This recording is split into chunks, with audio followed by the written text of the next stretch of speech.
Mr. Speaker, I rise to express Labor's support for this bill.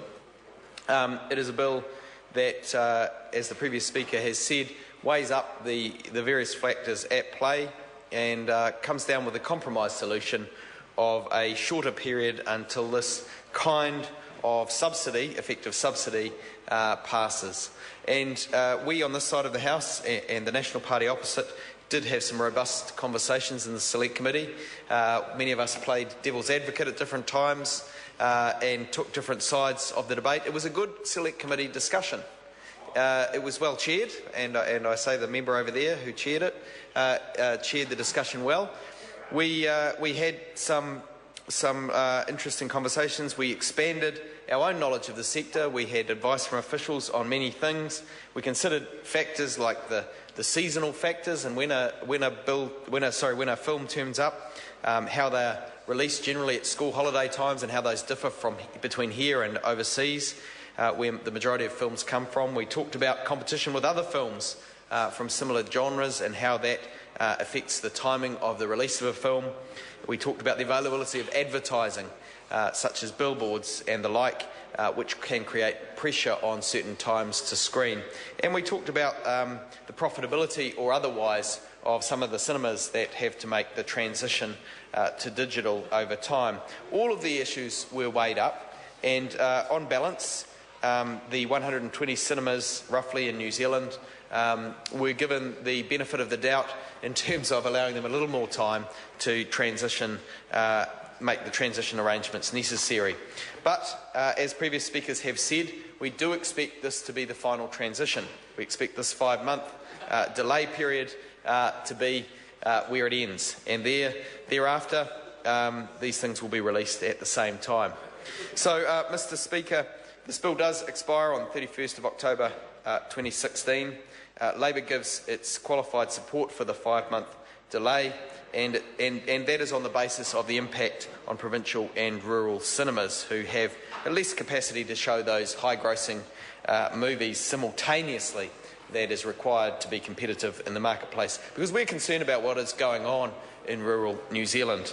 The Labour Party, of course, thinks that there are other ways this problem could be tackled. Certainly higher wages in the regions would go a long way toward making this kind of transition affordable, to making those cinemas profitable, as people would then have the ability to go out and enjoy the kind of entertainment that some of us think ought to be taken for granted, that people could go out and enjoy a movie, take the kids to a movie occasionally. Well, unfortunately, Mr. Speaker, there are many families for whom that in New Zealand is no longer a reality, and that is in part because these films are shown at a cost that is prohibitive.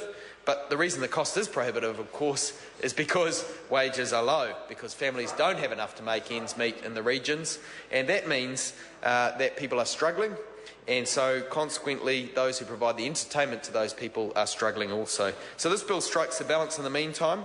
We would like to see the government have a fuller response to the economic issues facing New Zealand, instead of having a two-speed economy where Auckland's running away and the rest of New Zealand is struggling, where we see economic growth really lagging behind what it ought to have been in a time when we've had such high dairy prices internationally. Our trade terms should have been better.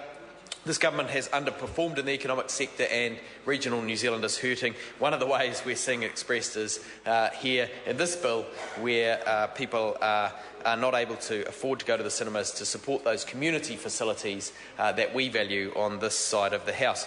I'm pleased that the discussion was good around the Select Committee. I'm pleased with where the bill has got to, and I think the industry will be pleased with the additional time. And I think from the tone of the conversations and debates that have been had in this House, the industry will realise that this is the last extension. And we won't be talking any more about my colleague Chris Farfoy's fascination with the movie Smurfs and the Magic Flute again. If luck is on our side, this will be the last opportunity. This third reading will be the last opportunity to discuss as my colleague says, the Academy Award-winning performance from Papa Smurf.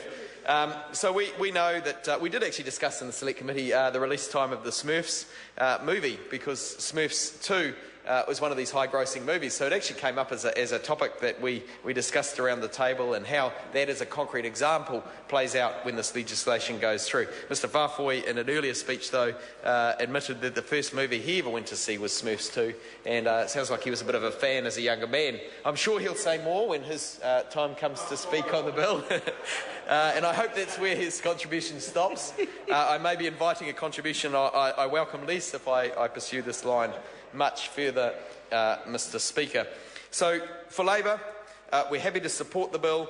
We're happy that it's a temporary measure, and we want to see these community facilities preserved, but we also think that the bigger issues in the economy need to be addressed. This government needs to look out for jobs and for higher wages so that people can actually afford to take their kids to the movies.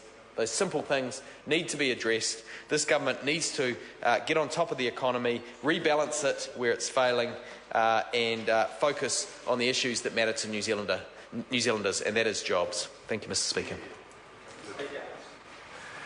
I call the honourable member Garrett.